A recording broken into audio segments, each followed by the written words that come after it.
الحمد لله نحمده ونستعينه ونستغفره ونؤمن به ونتوكل عليه ونعوذ بالله من شرور أنفسنا ومن سيئات أعمالنا من يهده الله فلا مضل له ومن يضلل فلا هادي له واشهد ان لا اله الا الله وحده لا شريك له واشهد ان سيدنا وسندنا ومولانا محمدا عبده ورسوله صلى الله تعالى عليه وعلى آله وأصحابه وبارك وسلم تسليما كثيرا أما بعد فأعوذ بالله من الشيطان الرجيم بسم الله الرحمن الرحيم ولقد قال لهم هارون من قبل يا قوم إنما فتنتم به وإن ربكم الرحمن فاتبعوني وأطيعوا أمري قالوا لن نبرح عليه عاكفين حتى يرجع إلينا موسى قال يا هارون ما منعك إذ رأيتهم ضروا ألا تتبعني أفعصيت أمري قال يا ابن أم لا تأخذ بلحيتي ولا برأسي إني خشيت أن تقول فرقت بين بني إسرائيل ولم ترقب قولي قال فما خطبك يا سامري قال بصرت بما لم يبصروا به فقبضت قبضة من أثر الرسل فنبذتها وكذلك سولت لي نفسي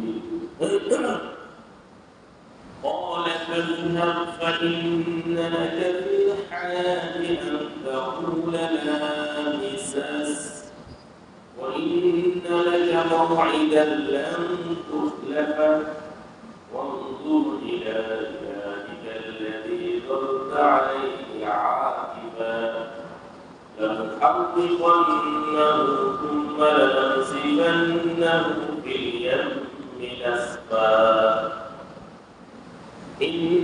إنما إلهكم الله الذي لا وسع كل شيء علما كذلك نقص عليك من أنباء ما قد سبق وقد آتيناك من لدنا ذكرا من أعرض عنه فإنه يحمل يوم القيامة وزرا خالدين فيه وساء لهم يوم القيامة حملا يوم ينفخ في الصور ونحشر المجرمين يومئذ زرقا يتخافتون بينهم إن لبثتم إلا عشرا نحن أعلم بما يقولون إذ يقول أمثلهم طريقة إن لبثتم إلا يوما. بارك الله لنا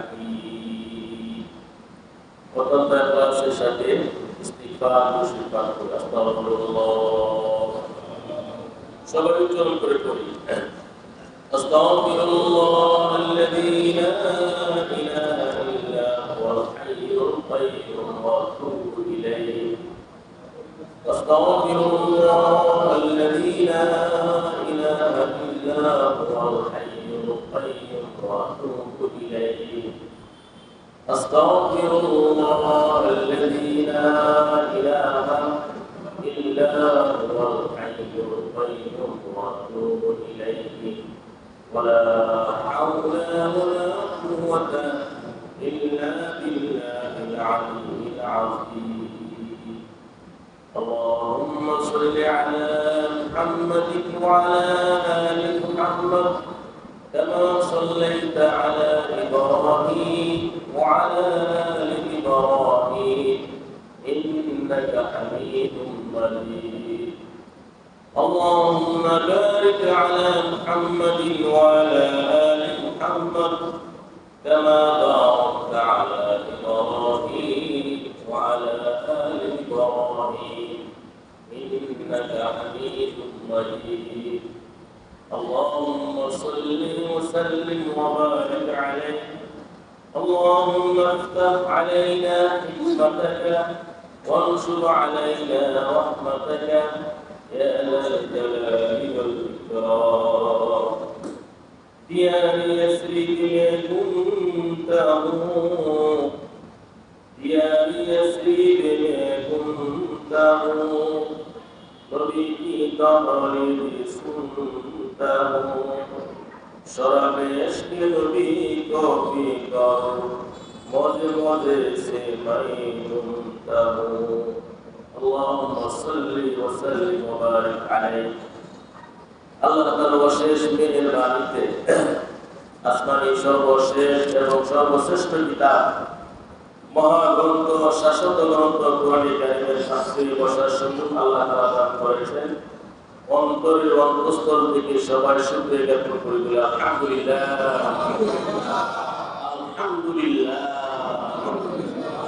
আলহামদুলিল্লাহ আল্লাহ তাআলা আজকে তেলাওয়াত আয়াতগুলো শব্দ এবং বাক্যগুলোর নূর আমাদের সবাইকে আল্লাহ তাআলা নসিব করুন সবাই বলুন আমিন এই কোরআন কারীম নিরপেক্ষ থাকবে না নিরপেক্ষ থাকবে না পক্ষ অবলম্বন করবে এই জন্য মুসলিম শরীফের হাদিসে এসেছে আল কুরআন হুজ্জাতুল লাকা আও আলাইকা কোরআন তোমার পক্ষে দলিল হবে নাজাতের মুক্তি আও আলাইকা অথবা কোরআন তোমার বিপক্ষে দলিল হবে কোরআন কারীমের একটা বডি হবে যুবক সুন্দর সুঠাম দেহে যুবকের মতো একটা বডি দেওয়া হবে কোরআন কারীমকে কোরআন আল্লাহর সাথে কথা বলবে আল্লাহর সামনে বক্তব্য রাখবে পক্ষে রাখবে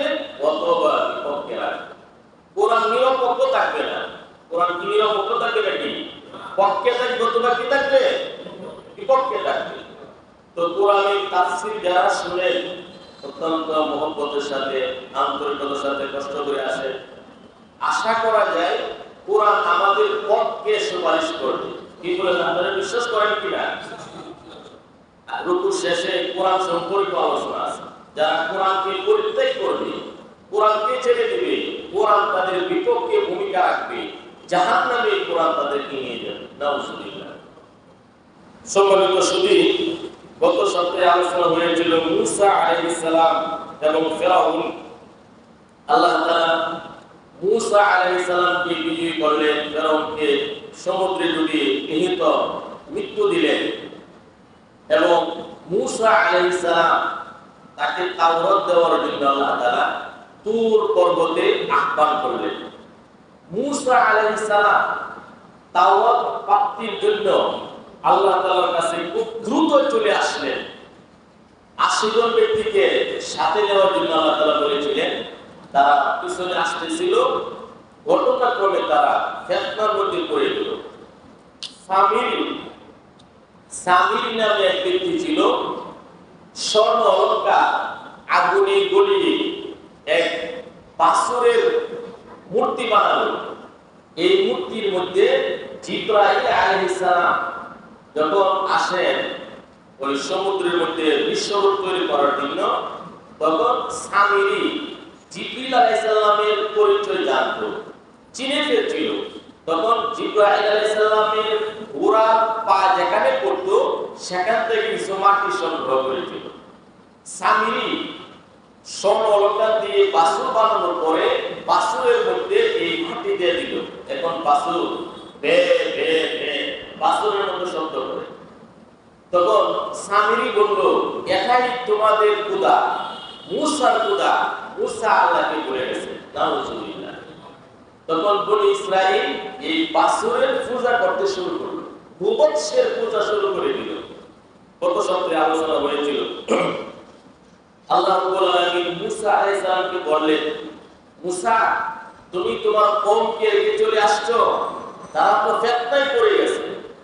মুসা আলাইহিস সালাম এসে দেখলেন যে তারা তো বাছুরের পূজায় লিপ্ত, গোবৎসের পূজা, বাছুর পূজা করে। মুসা আলাইহিস সালাম অত্যন্ত রাগান্বিত হলেন হারুন আলাইহিস সালাম। মুসা আলাইহিস সালাম তো খুব রাগের মানুষ ছিলেন, গরম মানুষ ছিলেন। নরম ছিলেন না গরম ছিলেন? খুব গরম মানুষ ছিলেন। মুসা আলাইহিস সালামের যুগে সমস্ত মানুষ বিবস্ত্র হয়ে উলঙ্গ হয়ে গোসল করত। নদীর মধ্যে মানুষ উলঙ্গ হয়ে বিবস্ত্র হয়ে গোসল করত। এটা ওই সময়ের একটা প্রথা ছিল, একটা রীতি ছিল, নিয়ম ছিল। মানুষ নদীর মধ্যে উলঙ্গ হয়ে গোসল করা। মুসা আলাইহিস সালাম তিনি তো নবী, নবীদের শরম লজ্জা হায়া অধিক বেশি থাকে।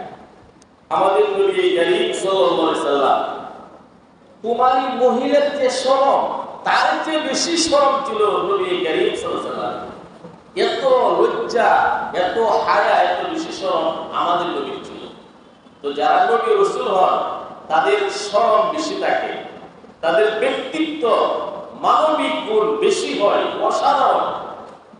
সকল বনি ইসরাইল, সকল মানুষ বিবস্ত্র হয়ে গোসল করে, আর মুসা আলাইহিস সালাম একা একা গোসল করেন, তিনিও বিবস্ত্র হয়ে গোসল করেন। কাপড় পোশাক পরিচ্ছদ পাথরে রেখে এক জায়গায় রেখে গোসল করতেন। তো বনি ইসরাইল তৎকালীন যুগের মানুষ একজন আরেকজনের সাথে দলবদ্ধ হয়ে বিবস্ত্র হয়ে গোসল করত। আর মুসা আলাইহিস সালাম তিনিও বিবস্ত্র হয়ে গোসল করতেন একা একা, এতটুকু পারতেন। তখন সমাজের মধ্যে মুসা আলাইহিস সালামের বিরুদ্ধে একটা কুৎসা রটনা শুরু হয়ে গেল। আমরা সবাই একসাথে গোসল করি, মুসা আমাদের সাথে একসাথে গোসল করে না। মুসার কোনো সমস্যা আছে, কোনো প্রবলেম আছে। তার অন্ডকোষ একটি, অন্ডকোষ কয়টি? এক শিরা, হয়তো সে এক শিরা, অন্ডকোষ একটি, এই জন্য আমাদের সাথে গোসল করে না। আমরা কত সুঠাম, কত সুন্দর, আমাদের অঙ্গ প্রত্যঙ্গ, যৌনাঙ্গ, অন্ডকোষ। আর মুসা আমাদের সাথে গোসল করে না, অন্ডকোষ তার একটি। হুজুরদের সমালোচনা তো সমাজে বেশি হয়।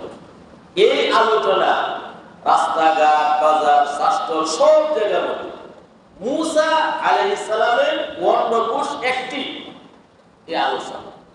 আল্লাহ তাআলা সূরা আহজাব এর শেষাংশ আল্লাহ বলেছেন, ইয়া আইয়ুহাল্লাযীনা আমানু লা তাকুনু কাল্লাযীনা আযাউ মুসা ফাবাররাহু আল্লাহু মিম্মা ক্বালু ওয়া কানা ইনদাল্লাহি ওয়াজীহা।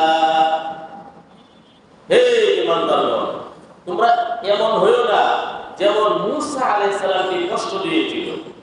মুসা আলাইহিস সালাম আল্লাহর কাছে অত্যন্ত সম্মানিত। বুখারী শরীফের হাদিস। তো মুসা আলাইহিস সালাম সূরা আহজাবের আয়াত বললাম, যে ঘটনা বলতেছে এটা বুখারী শরীফের হাদিসের ঘটনা।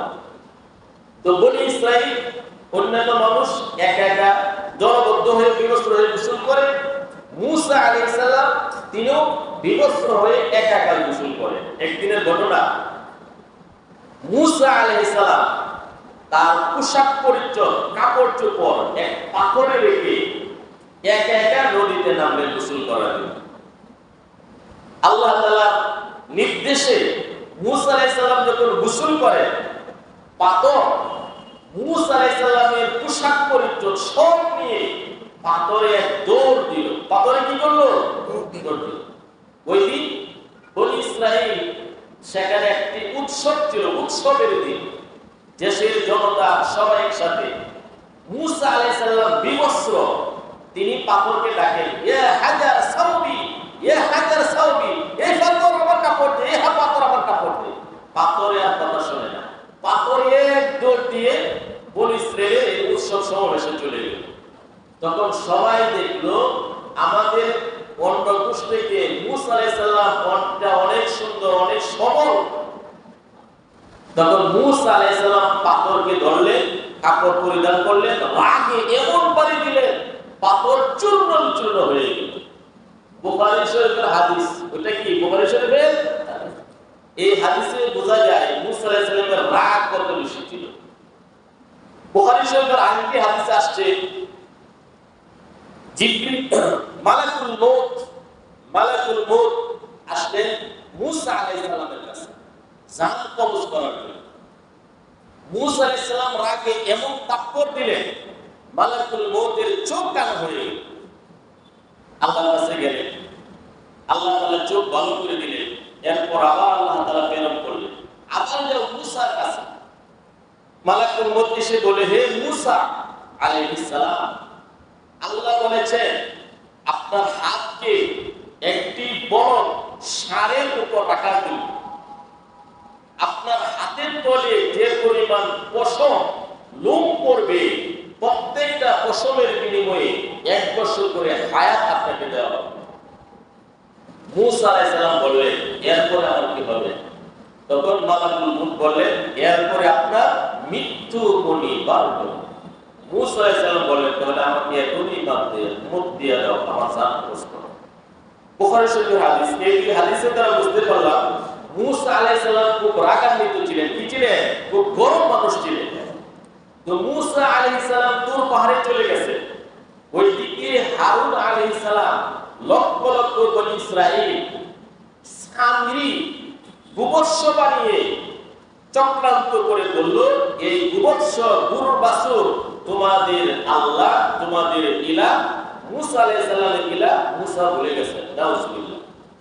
তো মুসা আলাইহিস সালাম তখন তুর পাহাড় থেকে এসে হারুন আলাইহিস সালামের প্রতি খুব রাগান্বিত হয়ে গেলেন। আল্লাহ তাআলা বলেন, আউযু বিল্লাহি মিনাশ শাইতানির রাজীম, ওয়ালাকাদ ক্বালা লাহুম হারুন মিন ক্বাবলু ইয়া কওমি ইন্নামা উযীতুম বি ওয়া ইন্না রাব্বাকুমুর রাহমানু ফাত্তাবিউনি ওয়া আতিউ আমরি।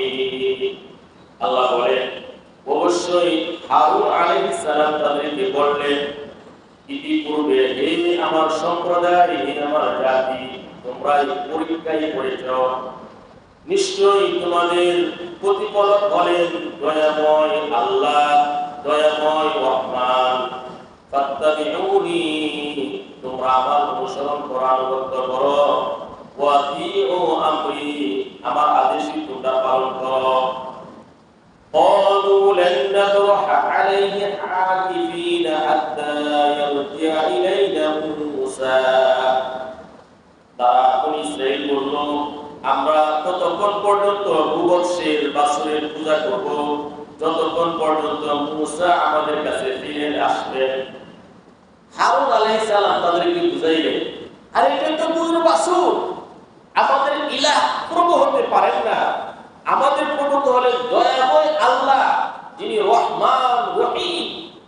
তোমরা আমার অনুসরণ করো, আমার আনুগত্য করো। বনী ইসরাইল বলল, না না না, এটাই আমাদের আল্লাহ। যতক্ষণ মুসা আলাইহিস সালাম ফিরে না আসে আমরা দাঁড়িয়ে পূজা করতে থাকবো, উপাসনা করতে থাকবো। ইতিমধ্যে মুসা আলাইহিস সালাম দূর পর্বত থেকে আসলেন, এসে বললেন, قال يا هارون ما منعك إذ رأيتهم ضلوا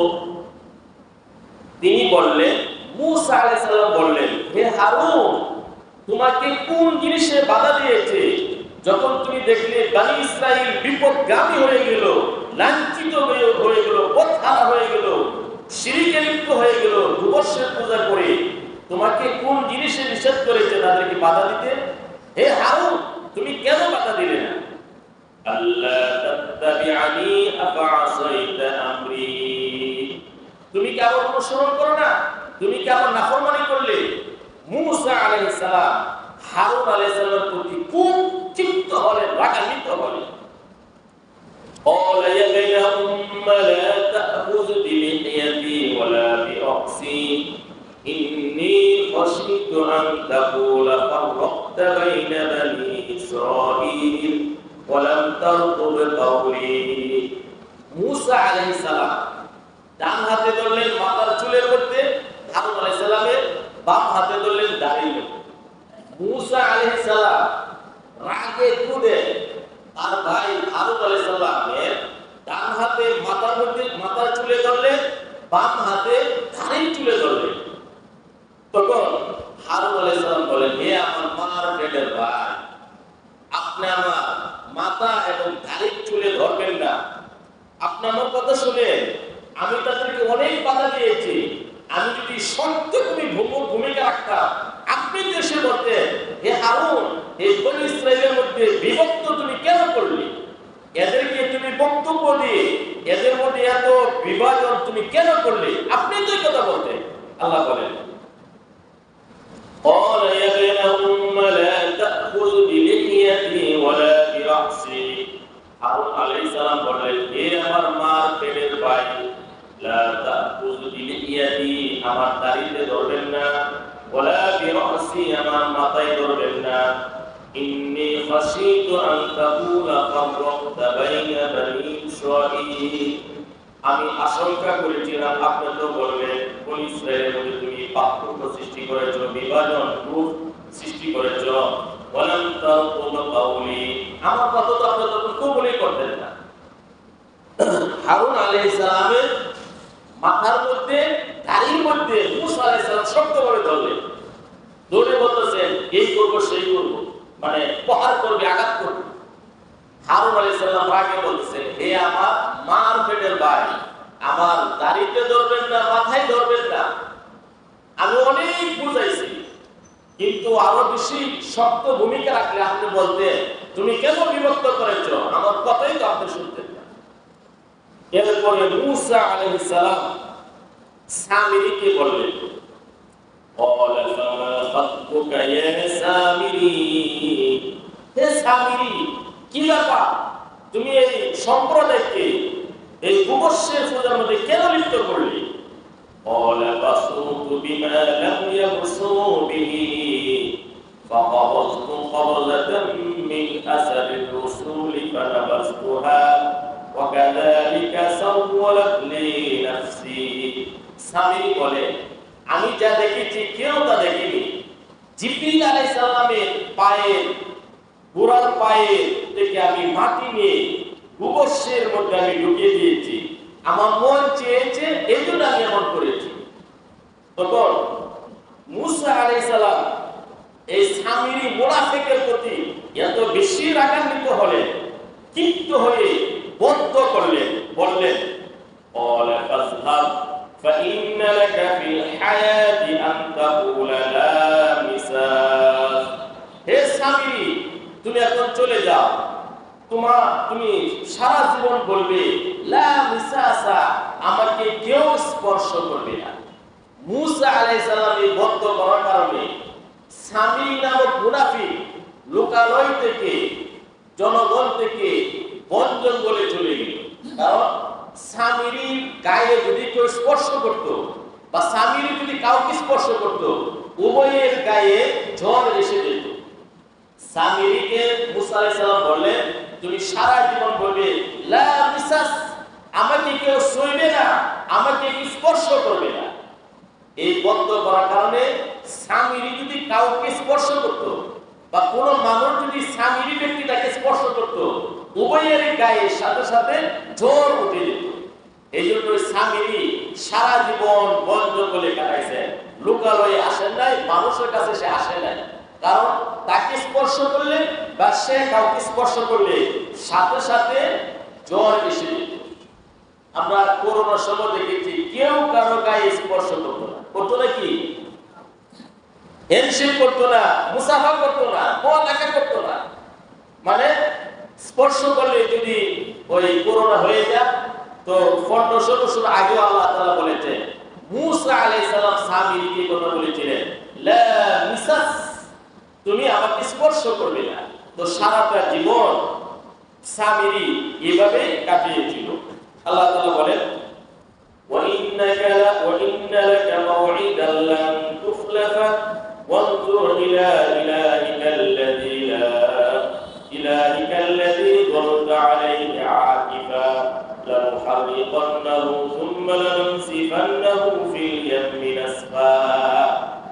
মুসা আলাইহিস সালাম তখন বলেন, অবশ্যই আমি এই ভূবর্ষের ভাস্কর্য, ভূবর্ষের মূর্তিটাকে জ্বালিয়ে ফুরিয়ে ভস্ম করে দিব, ভেঙে চুরমার করে দিব, জ্বালিয়ে ফুরিয়ে ভস্ম করে দিব এবং নদীতে নিক্ষেপ করবো ছাইগুলো, যেন সব ধ্বংস হয়ে যায়। এই আয়াতগুলোর মধ্যে সামিরীকে মুসা আলাইহিস সালাম বর্ণ দিয়েছিলেন, লা মিসাস, তোমাকে সারা জীবন তুমি বলবে আমাকে কেউ স্পর্শ করো না।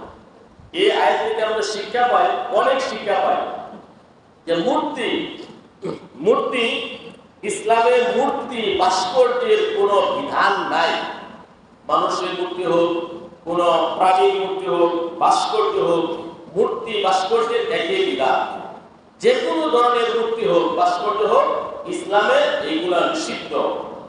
আগেকার যুগে যারা ভালো মানুষ ছিল তাদের মূর্তি বানানো হতো। ইব্রাহিম আলাইহিস সালাম, ইসমাঈল আলাইহিস সালাম এবং এরও বহু পূর্বে যারা দরবেশ ছিলেন, সৎ মানুষ ছিলেন, ভালো মানুষ ছিলেন, তাদের ভাস্কর্য মূর্তি বানিয়ে মানুষ রাখত। পর্যায়ক্রমে শয়তান এদের পূজার মধ্যে লিপ্ত করত। এই জন্য যে কোনো ধরনের মূর্তি ইসলামে নিষিদ্ধ। তবে হিন্দুদের মূর্তি ভাঙা আমাদের জন্য কোনোভাবেই বৈধ না। অমুসলিম সংখ্যালঘুদের পূজার মধ্যে ইবাদতের বস্তুগুলো মুসলমানদের জন্য ব্যক্তিগতভাবে ভাঙা সম্পূর্ণ নিষিদ্ধ। এগুলো হলো রাষ্ট্রের দায়িত্ব। যখন রাষ্ট্র ইসলামের রাষ্ট্র হবে তখন তাদের যে সিদ্ধান্ত হয়। আমাদের দেশে অনেক জায়গায় বর্তমানে শোনা যায় যে অনেক জায়গায় মূর্তিগুলো ষড়যন্ত্রমূলক ভাঙা হচ্ছে। এগুলো ইসলাম অনুমতি দেয় না। এই কোরআনে আল্লাহ তাআলা বলেছেন, মূর্তিকে তোমরা গালি দিবে না। হিন্দুদের যে মূর্তি আছে, বিধর্মীদের যে মূর্তি আছে, দেবদেবী আছে, প্রতিমা আছে, আল্লাহ বলেন তোমরা এই প্রতিমাগুলো, মূর্তিগুলোকে গালি দিবে না। কারণ তোমরা তো জেনে বুঝে গালি দিবে, আর তারা না বুঝে তোমার আল্লাহকে তারা গালি দিবে, আল্লাহকে তারা গালি দিবে। এই জন্য আল্লাহ তাআলা বলেন মূর্তিকে তোমরা গালিগালাজ করবে না। আরেকটি বিষয় হলো, এখানে যারা বিদআতি অসৎ পথে চলে তাদের কাছ থেকে দূরে থাকতে হবে। এই আয়াতগুলোর মধ্যে সময় যেহেতু সংক্ষিপ্ত, আল্লাহ তাআলা মুসা আলাইহিস সালাম যখন হারুন আলাইহিস সালামের দাড়ি এবং মাথার মধ্যে ধরেন, তখন তিনি বললেন আমাকে দাড়িতে ধরবেন না, মাথায় ধরবেন না। তাহলে বোঝা গেল হারুন আলাইহিস সালামের দাড়ি লম্বা ছিল। কি ছিল? এই কোরআনের মধ্যে আল্লাহ তাআলা বলেন, قال يا ابن أم لا تأخذ بلحيتي ولا برأسي। হারুন আলাইহিস সালাম বললেন, হে আমার মার পেটের ভাই, আমার দাড়িতে ধরবেন না, মাথায় ধরবেন না। বুঝা গেল হারুন আলাইহিস সালামের চুল লম্বা ছিল, দাড়িও কি ছিল? লম্বা ছিল। তাহলে কোরআনের দ্বারা প্রমাণিত এক মুষ্টি দাড়ি রাখা প্রত্যেকের জন্য ওয়াজিব। দাড়ি এক মুষ্টি, নিচে এক মুষ্টি, ডানে এক মুষ্টি, বামে এক মুষ্টি, এক মুষ্টি পরিমাণ দাড়ি রাখা ইসলামী শরীয়তে ওয়াজিব। সুন্নতে মুআক্কাদা তো অবশ্যই, সকল মাযহাবের সিদ্ধান্ত হলো এক মুষ্টি পরিমাণ দাড়ি রাখা ওয়াজিব। রাসূল কারীম সাল্লাল্লাহু আলাইহি ওয়াসাল্লাম মুসলিম শরীফের হাদিসে বলেছেন, আলী ইবনে উমর রাদিয়াল্লাহু তাআলা আনহুমা قال امر بإعفاء الشوارب وإعفاء اللحى। আব্দুল্লাহ ইবনে উমর রাদিয়াল্লাহু তাআলা কর্তৃক বর্ণিত, তিনি বলেন রাসূলুল্লাহ সাল্লাল্লাহু আলাইহি ওয়াসাল্লাম আদেশ করেছেন মুসকে খাটো করার জন্য, দাড়িকে লম্বা করার জন্য। আনাবি হুরায়রা রাদিয়াল্লাহু তাআলা قال قال رسول الله صلى الله عليه وسلم جز الشوارب ورف اللحى خالف المجوس। আবু হুরায়রা রাদিয়াল্লাহু তাআলা কর্তৃক বর্ণিত, তিনি বলেন রাসূলুল্লাহ সাল্লাল্লাহু আলাইহি ওয়াসাল্লাম বলেন মুসকে খাটো করো, দাড়ি লম্বা করো, অগ্নি পূজকদের বিরোধিতা করো। মুসলিম শরীফের হাদিস। দাড়ি লম্বা করার ব্যাপারে হাদিসের মধ্যে ৬টি শব্দ আসছে। আউফু, আরজু, ওয়াফিরু, আরফু, আফু, দাউ। এই সবগুলোর অর্থ হলো তোমরা দাড়ি লম্বা করো। দাড়ি কি করো? লম্বা করো। এক মুষ্টি পরিমাণ দাড়ি রাখা এটা হলো ওয়াজিব। তো পুরুষ এবং মহিলা তাদের পার্থক্য করার জন্য আল্লাহ তাআলা দাড়ি দিয়েছে। প্রাণীর মধ্যেও আছে মুরগি দাড়ি নাই, মুরগের কি আছে? দাড়ি আছে। এরপরে মানুষ পুরুষ যারা তাদের দাড়ি থাকবে, মহিলাদের দাড়ি থাকবে না। তো একজন পুরুষের পুরুষত্বের প্রতীক হলো দাড়ি। এই দাড়ি হলো নবী কারীম সাল্লাল্লাহু আলাইহি ওয়াসাল্লামের বড় একটা সুন্নাত। এই দাড়ি নিয়ে যারা মৃত্যুবরণ করবে আল্লাহ তাআলা অবশ্যই তাকে জান্নাত আল্লাহ তাআলা দান করবে। এক ব্যক্তি মারা গেল, তার সুন্নত তরিকা দাড়ি ছিল, দাড়ি। আসরের কঠিন ময়দানে আল্লাহ তাআলা জিজ্ঞেস করবে তুমি কি নিয়ে এসেছো?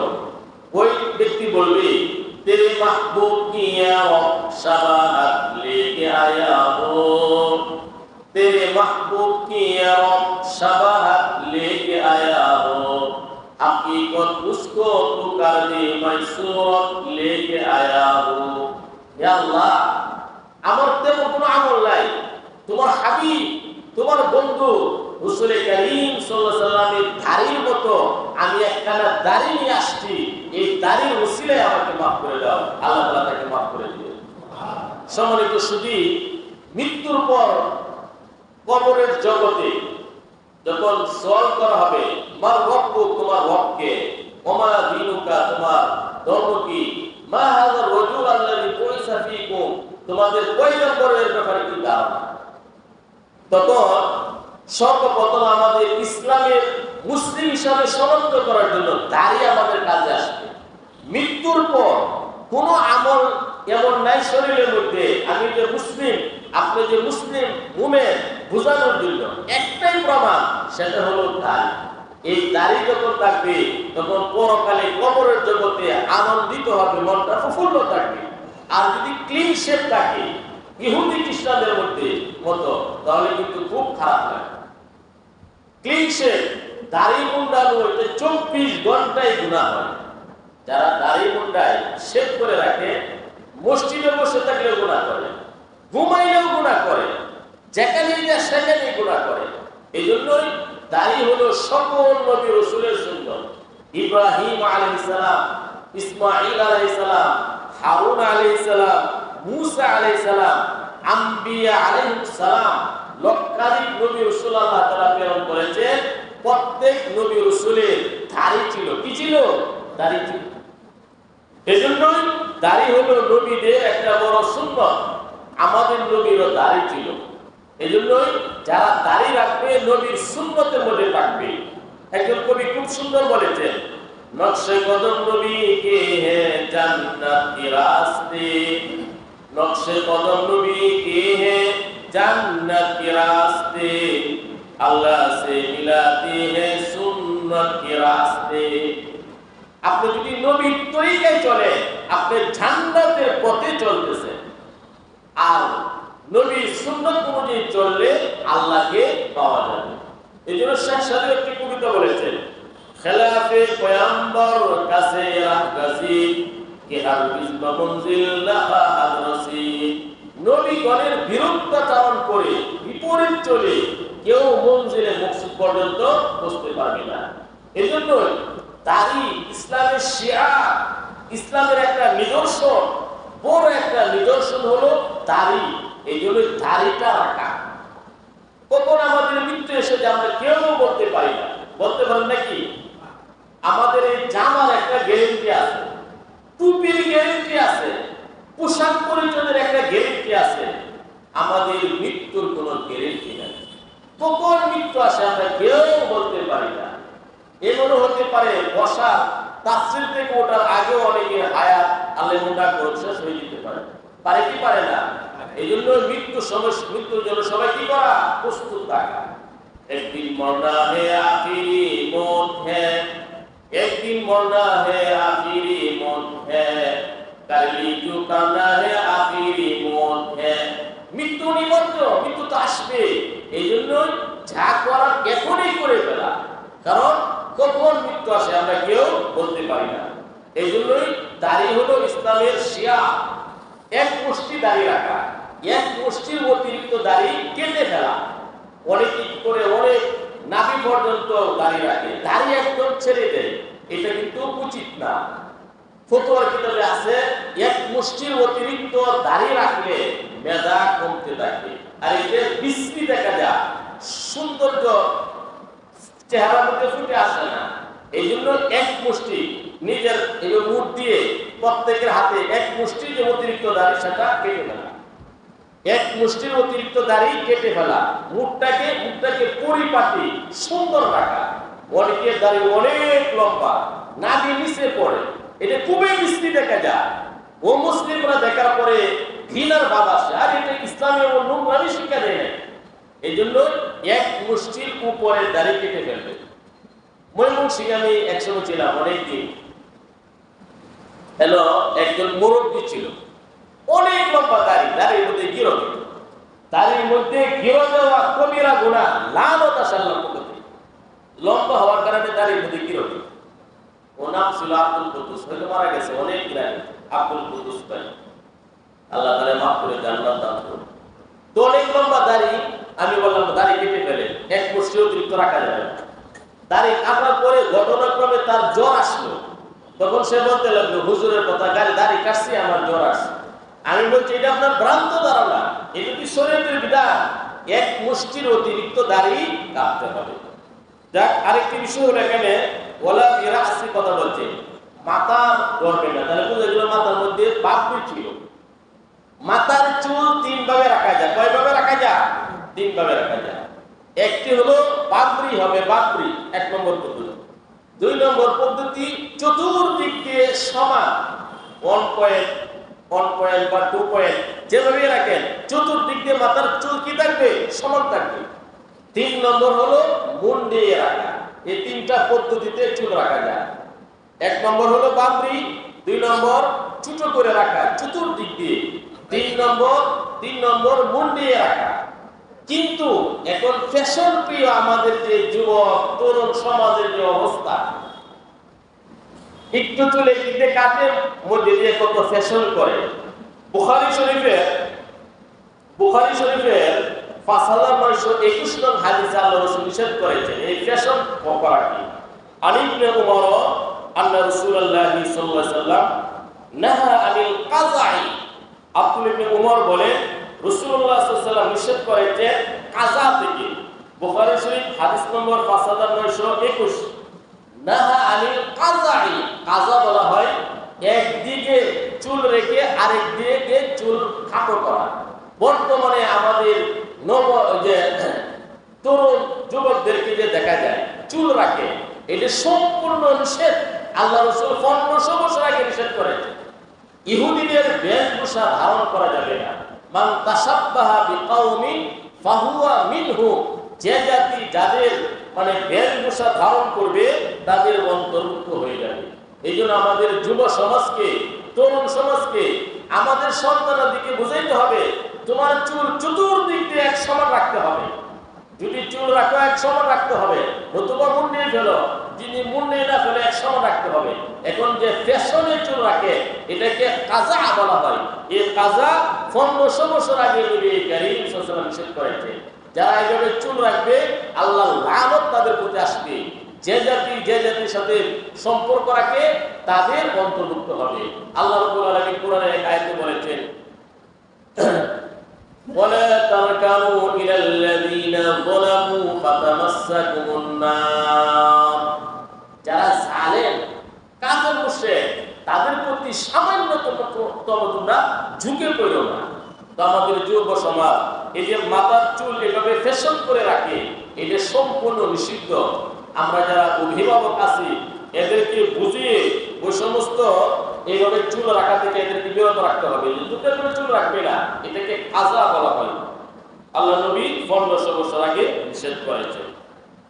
এরপরে আল্লাহ রাব্বুল আলামিন আল্লাহর পরিচয় দিচ্ছেন, মহাগ্রন্থ, শাশ্বত গ্রন্থ, এই কোরআনকে যারা ধরবে তারা মুক্তি পাবে, কোরআন থেকে যারা দূরে থাকবে তারা জাহান্নামে যাবে। আল্লাহ তাআলা বলেন, ইন্নামা ইলাহুকুমুল্লাহুল্লাযী লা ইলাহা ইল্লা হু ওয়াসি'a কুল্লি শাইইন ইলমা। মূসা আলাইহিস সালাম ওই ভূবর্ষের ভাস্কর্য জ্বালিয়ে দেওয়ার পরে, ভস্ম করে দেওয়ার পরে বললেন, ইন্নামা ইলাহুকুমুল্লাহ, তোমাদের ইলাহ, তোমাদের আল্লাহ, তোমাদের ইলাহ এক আল্লাহ, আল্লাযী লা ইলাহা ইল্লা হু, যে আল্লাহ ছাড়া কোনো ইলাহ নেই, কোনো প্রভু নেই।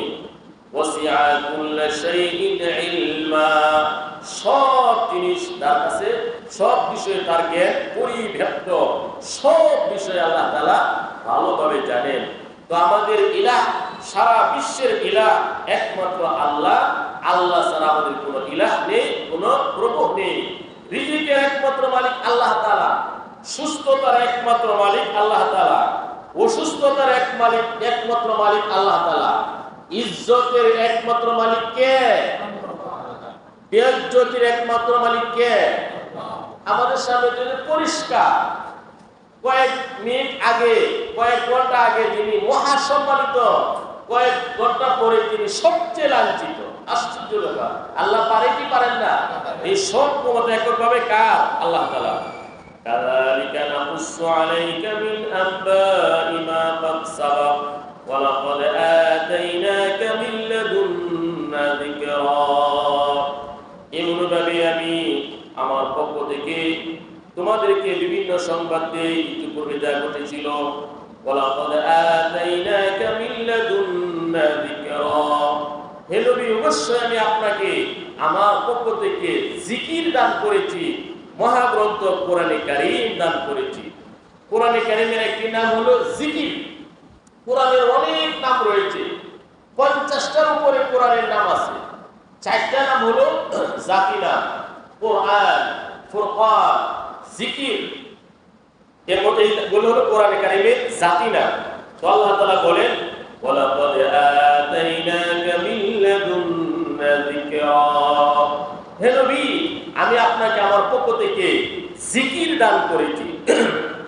মান আ'রাদা আনহু ফাইন্নাহু ইয়াহমিলু ইয়াওমাল কিয়ামাতি বিজরা, এই কোরআন থেকে যারা বিমুখ হবে, কোরআনের কাছে আসবে না, কোরআন পড়বে না, কোরআন বুঝবে না, কোরআনের তাফসীর শুনবে না, কোরআনের হেদায়েত গ্রহণ করবে না, কোরআনকে যারা প্রত্যাখ্যান করবে, কোরআন থেকে যারা বিমুখ থাকবে, ইয়াহমিলু ইয়াওমাল কিয়ামাতি বিজরা, তারা হাসরের কঠিন ময়দানে পাপের বোঝা নিয়ে তারা বহন করতে থাকবে। নাউযুবিল্লাহ।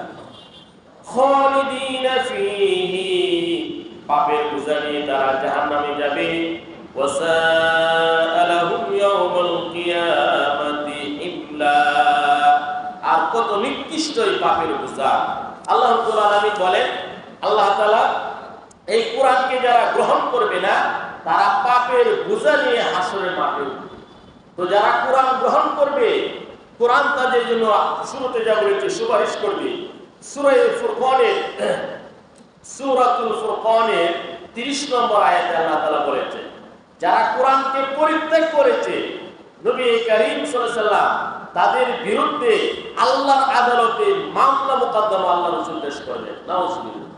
সূরা ফুরকান আয়াত নম্বর হলো 30। وقال الرسول يا رب إن قوم اتخذوا هذا القرآن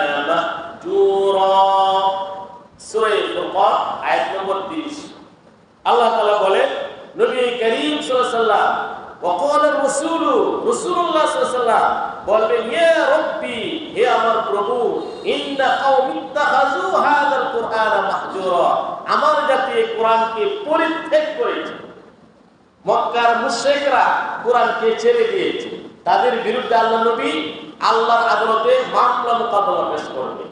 এই আয়াতের ব্যাখ্যায় লিখেছেন যে সমস্ত মুসলমানগণ নিয়মিত কোরআন পড়ে না, কোরআন থাকের মধ্যে রেখে দিয়েছে, গিলাফের মধ্যে রেখে দিয়েছে, মাসের মাস যা বৎসরের বৎসর যা কোরআন স্পর্শ করে না, কোরআন পড়ে না, কোরআন বুঝে না, কোরআনের সাথে সম্পর্ক নাই, ওই সমস্ত মুসলমান ইমানদারদের বিরুদ্ধেও নবী কারীম সাল্লাল্লাহু আলাইহি ওয়াসাল্লাম হাসরের কঠিন ময়দানে আল্লাহর কাছে মামলা মোকদ্দমা পেশ করবেন। নাউজুবিল্লাহ। রাহমাতুল লিল আলামিন নবী কারীম সাল্লাল্লাহু আলাইহি ওয়াসাল্লাম উনি যদি কারোর জন্য সুপারিশ না করেন, জান্নাতে যাওয়ার বিকল্প কোনো রাস্তা নাই। এই উম্মতের যে কেউ হোক, আল্লাহর নবী যদি তার জন্য সুপারিশ না করেন, জান্নাতে যাওয়ার বিকল্প কোনো রাস্তা নাই। সেই রাহমাতুল লিল আলামিন যদি কারো বিরুদ্ধে অভিযোগ করে যে আমার ওই উম্মত কোরআনকে পরিত্যাগ করেছিল, ছেড়ে দিয়েছিল, আয় আল্লাহ তোমার আদালতে আজকে আমি বিচার করছি, তখন কি জান্নাতে যাওয়ার কোনো সুযোগ থাকবে নাকি? কোনো সুযোগ থাকবে না। এই জন্যই কোরআনের চর্চা করা, কোরআনের তাফসিরে আসা, তাফসিরে দাওয়াত দেওয়া, এটাকে আল্লাহ তাআলা বড় জিহাদ বলেছেন। কি বলেছেন? বড় জিহাদ। আমরা তো অনেক জিহাদের আলোচনা শুনি এবং করি। সবচেয়ে বড় জিহাদ হলো এই কোরআন নিয়ে জিহাদ করা। সবচেয়ে বড় জিহাদ কি? কোরআন নিয়ে জিহাদ করা। সূরা ফুরকান আয়াত নম্বর হলো 52। সূরা ফুরকানের 52 নম্বর আয়াতে আল্লাহ তাআলা নবীকে বলেন, কোরআনের চর্চা, কোরআনের তাফসীর, কোরআন দাওয়াত আপনি বিশ্ববাসীকে দেন, এটা হলো সবচেয়ে বড় জিহাদ। বলেন সুবহানাল্লাহ। সূরা ফুরকান আয়াত নম্বর 52 আল্লাহ বলেন, ফালা তুতিল কাফিরিনা ওয়াজাহিদহুম বিহি জিহাদান কাবীরা। সূরা ফুরকান আয়াত নম্বর 52 আল্লাহ বলেন, ফালা তুতিল কাফিরিন, হে নবী কাফের সম্প্রদায়ের অনুসরণ আপনি করবেন না, ওয়াজাহিদহুম বিহি, আপনি জিহাদ করেন বিহি, এই বিহি দ্বারা বিহিল কোরআন, কোরআনের দ্বারা আপনি জিহাদ করেন, জিহাদান কাবীরা, এটা হলো মহা জিহাদ, বড় জিহাদ। সুবহানাল্লাহ। তো আমরা যারা এই তাফসিরে বসি, আমরা প্রত্যেকেই বড় মুজাহিদ, এবং আমাদের এই তাফসির শোনাটা বড় জিহাদ। ছোট জিহাদ না বড় জিহাদ? আমি বলতেছি না, আল্লাহ বলছে। সূরা ফুরকান আয়াত নম্বর 52, সূরা ফুরকানের 52 নম্বর আয়াত আল্লাহ তাআলা বলেন, ওয়াজাহিদহুম বিহি জিহাদান কাবীরা। বিহি দ্বারা উদ্দেশ্য হলো বিহিল কোরআন। সকল মুফাসসিরগণ ঐক্যমত, বিহিল কোরআন, এই কোরআনের প্রচার প্রসার, কোরআনের তাফসীর, কোরআনের দাওয়াতের কাজে যারা সম্পৃক্ত সংযুক্ত, তারা হলো বড় মুজাহিদ, আর এই কাজটা হলো বড় জিহাদ। বলেন আল্লাহু আকবার। এই জন্য এই কোরআনের দাওয়াত আমরা সবাই এখন থেকে আরো বেশি দিব ইনশাআল্লাহ। ওয়াজাহিদুম বিহি জিহাদান কাবীরা, বড় জিহাদ। আগামী সপ্তাহে আপনারা নতুন সাথে সবাই নিয়ে আসবেন ইনশাআল্লাহ। এরপরে আয়াতগুলোতে আল্লাহ তাআলা বলেন, মানুষ এই দুনিয়াতে থাকবে, পরকালের তুলনায় দুনিয়াটা একদম তুচ্ছ। এক সেকেন্ডও না, এক সেকেন্ড, এক পলক, এর চেয়েও কম সময় পরকালের তুলনায়। মানুষ যখন মারা যাবে, তখন জাহান্নামে এই শাস্তি দেখার পরে মন্তব্য করবে, আমরা দুনিয়াতে 10 দিন ছিলাম, আমরা দুনিয়াতে 1 দিন ছিলাম। আল্লাহ বলেন, আরে এর চেয়েও তোমরা কম ছিল। ইমাম গাজালি রাহমাতুল্লাহি আলাইহি উদাহরণ দিয়ে বলেছেন, মৃত্যুর পর পরকালের যে সময় শুরু হবে, লা নিহায়া, বিদায়াতুল লা নিহায়া, যা শুরু আছে শেষ নাই। ইমাম গাজালি রাহমাতুল্লাহি আলাইহি তিনি বলেছেন, সারা পৃথিবীটা যদি সরিষা দিয়ে ভরে দেওয়া হয়, সরিষা, সারা পৃথিবী সরিষা দিয়ে ভরে দেওয়া হলো, 1000 বছর পরে একটি পাখি একটি সরিষা আহার করে। পৃথিবী ভর্তি সরিষা, একটি পাখি 1000 বছর পরে একটি শরীর আহার করবে। আমাদের মেধা, আমাদের গিলু, বুদ্ধি বিলে বলে যে কোনো না কোনো সময় শেষ হবে। কি বলে? শেষ হবে কি হবে না? 1000 বছর পরেও যদি একটা সরিষা খায়, এরপরও পৃথিবী ভর্তি সরিষা শেষ হবে। কিন্তু মৃত্যুর পর হাসরের মাঠ কায়েম হওয়ার পরে যারা জান্নাতি জান্নাতে চলে যাবে, যারা জাহান্নামী জাহান্নামে চলে যাবে, অনন্তকাল শুরু হবে। খালিদিনা ফিহা আবাদা, আবার অনন্তকাল, তা আর কোনো সময় শেষ হবে না। তো পরকালের তুলনা আমাদের জিন্দেগি এক ফলক, এক মুহূর্ত, এক সেকেন্ড না, এর চেয়েও কম এই দুনিয়ার মধ্যে আমরা আছি। আল্লাহ তাআলা এই বিষয়ে ইঙ্গিত দিচ্ছেন। আল্লাহ তাআলা বলেন, ইয়াওমা ইউনফাখু ফিস-সূরি ওয়া নাহশুরুল মুজরিমিনা ইয়াওমাইযিন যুরকা। ইয়াওমা ইউনফাখু ফিস-সূর, সেদিন সিংহায় ফুৎকার করা হবে, সিংহায় সেদিন ফুৎকার করা হবে। ওয়া নাহশুরুল মুজরিমিনা ইয়াওমাইযিন যুরকা, অপরাধীদেরকে সেদিন আল্লাহর সামনে উপস্থিত করা হবে। ভয়ে আতঙ্কগ্রস্ত হয়ে তাদের চক্ষুগুলো নীল বর্ণ হয়ে যাবে। হাসরের কঠিন ময়দানে পাপীগণ, পাপিষ্ঠগণ, অপরাধীগণ ভয়ে আতঙ্কগ্রস্ত হয়ে তাদের চক্ষু নীল বর্ণ হয়ে যাবে। ইয়াতাখাফাতুনা বাইনাহুম ইল্লা বিসতুম ইল্লা আশরা, তারা ভীত সন্ত্রস্ত হয়ে বলাবলি করবে পরস্পরে, দুনিয়াতে আমরা 10 দিন ছিলাম মাত্র। নাহনু আলামু বিমা ইয়াকুলুনা ইয ইয়াকুলু আমসালুহুম তরিকাতান ইল্লা বিসতুম ইল্লা ইয়াওমা। আল্লাহ তাআলা বলেন, আমি অবশ্যই জানি তারা কি বলছে। আরে তারা তো দুনিয়াতে একদিনের চেয়ে কম সময় তারা ছিল। তো পরকালের তুলনা এই দুনিয়াতে হলো আমাদের সামান্য। এই দুনিয়ার মধ্যে পরকালের প্রস্তুতি আমাদের গ্রহণ করতে হবে। জান্নাতে যাওয়ার জন্য এই দুনিয়া থেকে আমাদের সামান, আমাদের পাথেয় সংগ্রহ করতে হবে। জান্নাতে যাওয়ার একমাত্র রাস্তা হলো দুনিয়াতে এসে দুনিয়া থেকে সামগ্রী নিয়ে যাওয়া। জান্নাতের মধ্যে পরকালে হাসরের কঠিন ময়দানে দিনার দিরহাম, টাকা পয়সা, ধন দৌলত এসব বছর হয়ে যাবে। বেঈমান যারা বেঈমান হয়ে মারা যাবে, ঈমান না নিয়ে মারা যাবে, হাসরের কঠিন ময়দানে আল্লাহর কাছে বলবে, আয় আল্লাহ, পৃথিবী ভর্তি স্বর্ণ আপনাকে দিলাম, ঈমান নিয়ে আসতে পারলাম না, আমাকে ক্ষমা করে দিন। আল্লাহ তাআলা বলেন, পশ্চিম কালেও তা গ্রহণযোগ্য না। বেঈমান হয়ে যদি মারা যায়, পৃথিবী ভর্তি স্বর্ণ যদি আল্লাহ তাআলাকে দেয়, আল্লাহ আর এক আয়াতে বলেছেন, হাত্তা ইয়ালিজাল জামালু ফি সামিল খিয়াত, বেঈমান জান্নাতে যাওয়া এমন অসম্ভব যেমন সুয়ের ছিদ্র পথে উট প্রবেশ করানো অসম্ভব। সুয়ের ছিদ্র দিয়ে উট ঢুকানো যাবে? প্রযুক্তির মাধ্যমে, মিশিংয়ের মাধ্যমে ঢুকানো যাবে। সুয়ের ছিদ্র দিয়ে উট ঢুকানো যেমন অসম্ভব, বেঈমান জান্নাতে যাওয়া তেমন অসম্ভব। এজন্যই পরকালের পুঁজি হলো নেক আমল, ঈমান এবং নেক আমল। যার নেক আমল যত বেশি হবে তত বেশি সে ধনী হবে, সচ্ছল হবে। দুনিয়াতে টাকা পয়সা যার বেশি সে হলো সচ্ছল। আর পরকালে ইবাদত যার বেশি হবে, পূর্ণ নেক আমল যত বেশি হবে তত বেশি সে ধনী হবে। এই জন্যই পরকালের প্রাপ্তিও এই দুনিয়াতে আমাদের সংগ্রহ করতে হবে। নবী করিম সাল্লাল্লাহু আলাইহি ওয়াসাল্লাম সাহাবায়ে কেরাম জিজ্ঞেস করলেন, মান আকিয়াসুন নাস ওয়া আহজামুন নাস, ইয়া রাসূল, আমাদের সমাজে সবচেয়ে বড় জ্ঞানী, সবচেয়ে বড় বুদ্ধিমান কে? আল্লাহ নবী বললেন, আল্লাযী আকসারহুম যিকরান লিল মাউত ওয়া আকসারহুম ইস্তিদাদান উলাইকাল আকিয়াস যাহাবু বিশারাফিদ দুনিয়া ওয়া কারামাতিল আখিরাহ। আল্লাহ নবী বললেন, যারা মৃত্যুকে বেশি স্মরণ করে, মৃত্যুর জন্য প্রস্তুতি গ্রহণ করে, সে হলো সবচেয়ে বড় জ্ঞানী। দুনিয়া এবং পরকালের সফলতা সে অর্জন করেছে। এই জন্য 24 ঘন্টা মৃত্যুর জন্য প্রস্তুত থাকা। কখন মৃত্যু এসে যায়, মৃত্যুর জন্য প্রস্তুত থাকা কি অর্থ?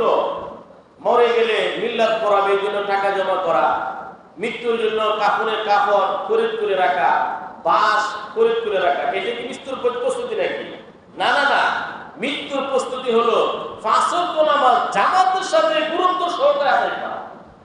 আপনি যদি মৃত্যুর জন্য প্রস্তুতি নেন, 1 নম্বর দায়িত্ব হলো এখন থেকে জীবনের সর্বোচ্চ গুরুত্ব দিয়ে 5 ওয়াক্ত নামাজ জামাতে আদায় করা।